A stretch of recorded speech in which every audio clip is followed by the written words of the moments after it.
لا بطل تدليس على الناس. انا اللي بدلس؟ انا بسأل اهو. انا اللي بدلس؟ ده انت ما قلتش حاجه حق من ساعه ما بسأل. والله لا تعرف الحق انت ازاي صوت في المسيح ان هو كافر اصلا؟ منين جبتها دي؟ والله هو كافر بنص كتاب واهل الله. الكتاب دول مين اللي في القران لما ربنا بيقول اهل الكتاب؟ طب اسمع، طب اذا كنت عايز تتعلم. لا مش هتعلم منك، اشرح بس. يا حبيبي يا اخي الفاضل الله يهديك، من يعتقد ان عيسى عبد الله ورسوله فهو اهل الكتاب. انا ماليش دعوه باعتقاده. من يعتقد انه ابن الله او هو الله او ثالث ثلاثه مع الله طيب. فهو كافر بنص كلام الله. الله. ممكن في حاجه بس معلش. اللي ربنا بيقول لهم يا اهل الكتاب دول مين؟ ليه ما قالهمش يا كفره؟ ان عيسى عبد الله ورسوله. ليه ما قالهمش يا كفره؟ طيب ما قال الكفر لقد كفر الذين ومن مين اهل الكتاب؟ الذين يعتقدون ان عيسى عبد الله ورسوله. لا اله الا الله. وفي يعني انت بتفرق منين؟ جبت التفرقه دي منين؟ هو قال يا اهل الكتاب الذين يعتقدون؟ وضعت الايتين امام بعض واستثنيت من هذا ذاك. مستحيل. دي بتقول عمر ما اهل الكتاب، هات لي ايه واحده خوطب فيها اهل الكتاب بالكفار في القران كله. ده حكم امال الايات دي ايه؟ لقد كفر الذين قالوا ان الله الذين مبهمه زي المنافقين. طب وهم يعتقدون ايه؟ انت مالك باعتقادهم؟ انت تقول ان هو مواطن مسيحي، مالكش دعوه تقول كافر. وهو مواطن. ازاي كافر؟ كافر يا سيدي يا اخي اعتقاده. نعم. عقيدته كفر. اذا كان انت مش عارف عقيدته، انت مش عارف هو على انهي واحده. ربنا لما جه خاطبهم قال النصارى يعتقدون ان عيسى عبد الله ورسوله. مالكش دعوه بالناس، انت هتناقش الراجل نصراني يا عم. انت مالك؟ انا بكلمك دلوقتي على وطن اسمه مصر. انت قلت كافر ورجعت قلت لا. طب القران خاطبهم ما قلتش لا، ما تقوليش انا قلت لا. القران يا حبيبي، القران قال من معتقده كذا فهو كافر. مالناش دعوه بده بقى. هو لما خاطب اهل الكتاب عشان هو ربنا علمكم الادب بس انتوا مش عارفين تتعلموه منه، قال يا اهل الكتاب ولا قال يا كفار؟ يا اهل الكتاب. طب ما ليه ما بتقولش زيه؟ ما تقولش ان لا ولايه لكافر على مسلم؟ لا ولايه. ليه ما تتقدمش بادب ربنا؟ ها؟ لا ولايه لايه؟ لكافر على مسلم. انت قلت كده دلوقتي عن النائب بتاع الرئيس. ما هو كافر. كافر ولا اهل الكتاب؟ انت مين فيهم يا عم؟ اهل الكتاب كافر. اهل الكتاب كافر مع بعض. نزل عليه كتاب. اهل الكتاب نزل عليه كتاب معتقد وهذا يصبح كافرا. طب في كده في القران ان هو اهل الكتاب وكافر؟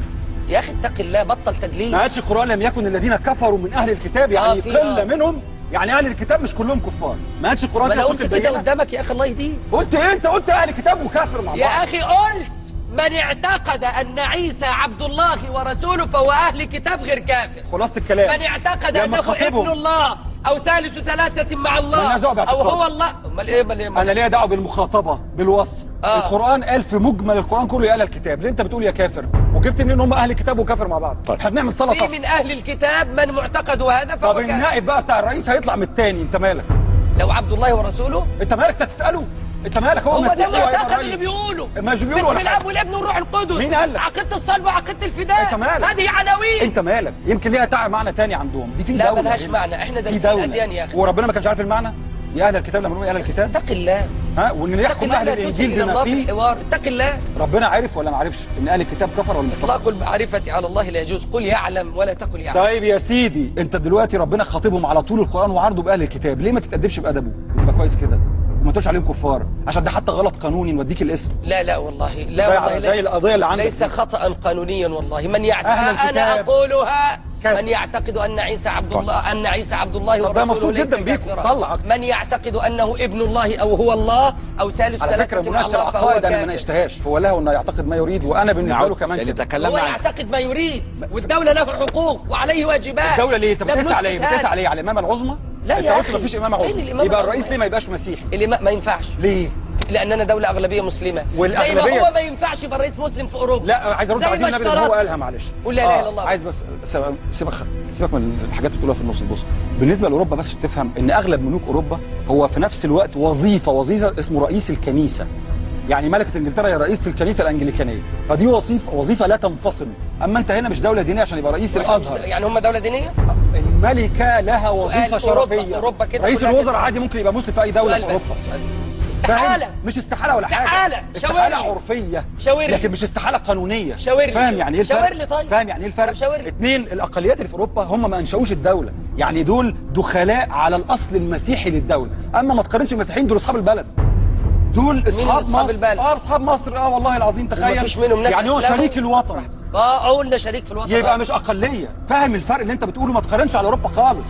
انت هناك هاجرت لهم، الراجل ده ما هاجرش، ده صاحب البلد. واحنا اصحاب البلد برضه. وماله؟ يبقى هو يبقى رئيس. اجدادنا كانوا يبقى الدليل الكفاءه. يبقى الدليل الكفاءه. مفيش نص ديني اسمه رئيس جمهوريه. لا.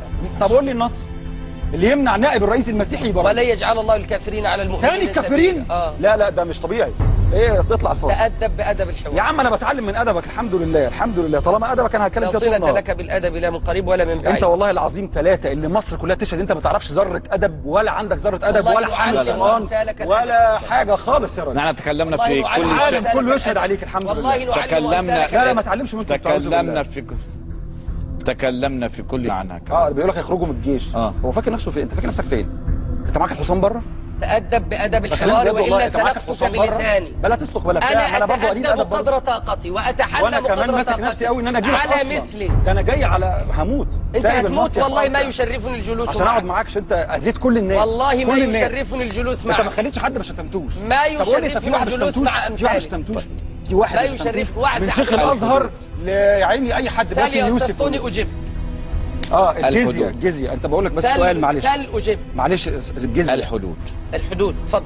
ده ثواني، هو اخر حاجه بس هو ما ردش. بس عشان الوقت الله يكرمك. هو ما ردش على الامام المتغلب بالسيف، ده السؤال المهم اللي قال هرد عليه. رد عليه. قول لي كلام ابن قدامه بعد النبي سأله السؤال ده. قول له الامام المتغلب بالسيف لازم نسمع كلامه، يعني جبهة الانقاذ لو اتغلبت على مرسي بالسلاح لازم نسمع كلامه. قول له ده نص ديني. لو كان لها البلاد والعباد. طب ده ايه؟ نص عن نص. بس اقرا كله. طب اقرا. افهمه. طب افهمه انت قرأته غلط. طب رد بس قول لي انت الصح. من تغلب على حاكم ظالم ودانت له البلاد. اي حاكم ما تقولش ظالم.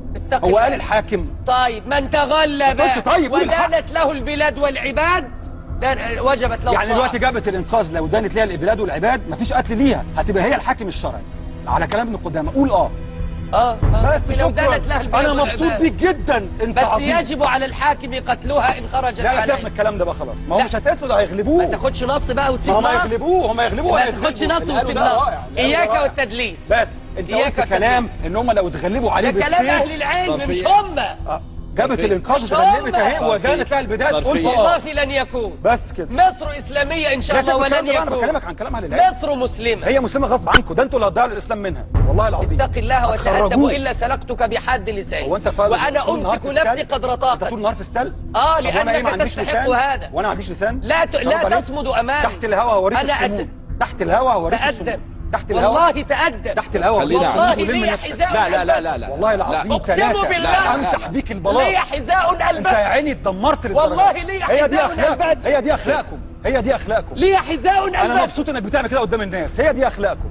تأدب. هي دي اخلاق. انا اعلمك الادب واعلم جماعتك كلها، بس برافو عليك انك تمسك حذائك. انا مبسوط جدا بيك. رجع عشان دليلك راح. دليلك راح. سألني اجيب. رجع سألني اجيبك. ما خلاص بقى احنا اللي عايزينه خدناه منك.